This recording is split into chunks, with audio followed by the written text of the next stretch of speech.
Son premier livre l'avait propulsée en tête des ventes. Dans Le diable s'habille en Prada, Weisberger relatait avec humour son incursion brève et douloureuse dans le monde de la mode en tant qu'assistante de l'impitoyable directrice du magazine Vogue, Anna Wintour. Une satire immortalisée à l'écran par la prestation cultissime de Meryl Streep. I understand why it's so difficult to confirm appointments. No, I'm so sorry, Miranda. I actually did confirm Details last of night. your incompetence do not interest me. 12 ans et 4 livres plus tard, Weisberger s'attaque à un monde où la compétition et le culte de l'image règnent aussi en maître, celui du tennis professionnel, à travers l'ascension d'une joueuse en quête de gloire. Cliché numéro 2. Dear Lauren, how did you start to consider tennis as an inspiration for a book? Because I know you're a tennis player and you like it as a private hobby, but why did you think that it could make a good story? Like you said, I'm definitely a fan myself, but I was interested in that intersection between the celebrity and the glamour of this particular sport. So many of these top players we know by their first name, and we're interested in what they're wearing and who they're dating and where they're going. And it looks really sexy and glamorous from the outside, and I was curious to kind of take a peek behind the scenes and see what it really looked like. I went to a lot of the different tournaments, interviewed players and officials and coaches and really everyone kind of associated with the sport. And it was very interesting to see, what it looked like behind the scenes. What was the most surprising and maybe the most touching for you? I mean, certainly one of the most surprising was the travel schedule. I mean, these that literally don't have homes. A lot of the players don't even keep homes. They're on the road 48 out of 52 weeks a year, which is astonishing.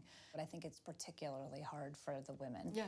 You look at Andy in Prada and Charlie in this latest book and all of my female protagonists in the middle, and I still think that's, in essence, you strip away the backdrop of the glamour, the excitement, and it always comes down to these women finding a balance in their professional life, their personal life, trying to figure out at whatever stage they're at, what's really important, what's really going to define them. Have you considered to write for television or for cinema? I haven't. I love this kind of writing. I love writing novels, and I can't imagine, one of the things I watched, they've an incredibly talented screenwriter adapt my book, Aline Broche McKenna. She's amazing. I think she did an incredible job with it.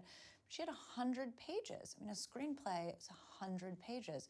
So many things, get whittled down and cut out and edited and changed. And I have 350, 400 pages to go on and on and on and describe and use. I can use 10 words where one would have been fine. I love that about writing novels. It's the 10th anniversary Yes. of the movie. Is it a good memory? Wonderful. Yeah? Wonderful. There are obviously differences because there need to be, it's a completely different genre to have something on the big screen versus a novel. They definitely had to make the Miranda character more human, more sympathetic, and more three-dimensional. Meryl Streep was playing her. She didn't want to play just a straight monster. I would have loved her too. So there is a little frustration. Yeah, well, if you're digging, that would have been the one. I certainly understand why it needed to happen, but the movie could have gone in a million different directions, and just being something light and fun, a typical 90-minute chick flick that you watch and enjoy and then never think about again, and it didn't. So you don't read Runway? No. And before today, you had never heard of me? No.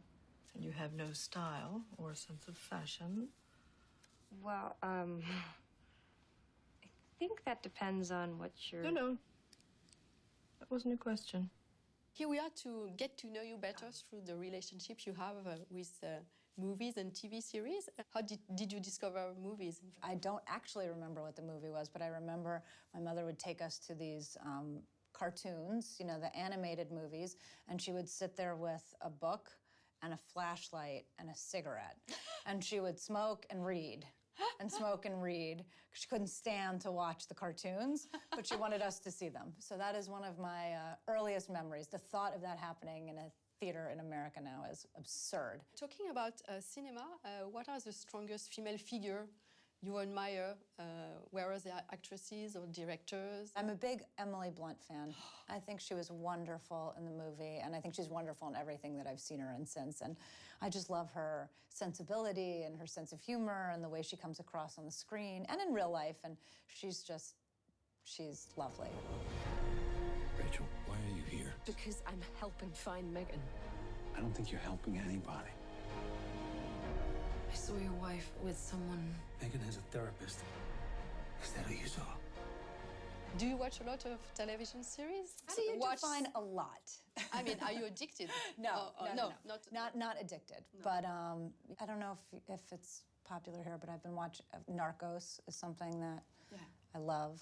Just finished, loved it. The Americans, House of Cards. It was so interesting in this recent season of watching the conventions, and they're running again for president. And I saw an interview with Kevin Spacey where he said, you know, we were concerned that this whole theme was just too ridiculous and too far out there. None of this would ever happen. And then, of course, like, it's happening. It's happening right now. It's like they're predicting the future. What do you need to find in a movie to be interested? You need realistic stuff? Yeah. I do definitely prefer watching something down to earth, and probably reading as well. Why? I like being able to relate to it. You know, I like having characters to root for. I'm wanting to get invested in their lives, and I want to like them and care about them. Although that's, you know, when you say, like, one of the funniest movies I think of all times was Wedding Crashers. So there, I'm contradicting myself because there was nothing real about that, and that was just absolutely hysterical and so much fun. I could watch that over and over. I don't like watching movies again usually either. Just one time. But that one, over and over, always funny. Soucieuse de divertir grâce à ses romans, mais férue d'œuvres réalistes, Lorraine Weisberger est peut-être moins dans la contradiction que dans un vrai désir d'éclectisme.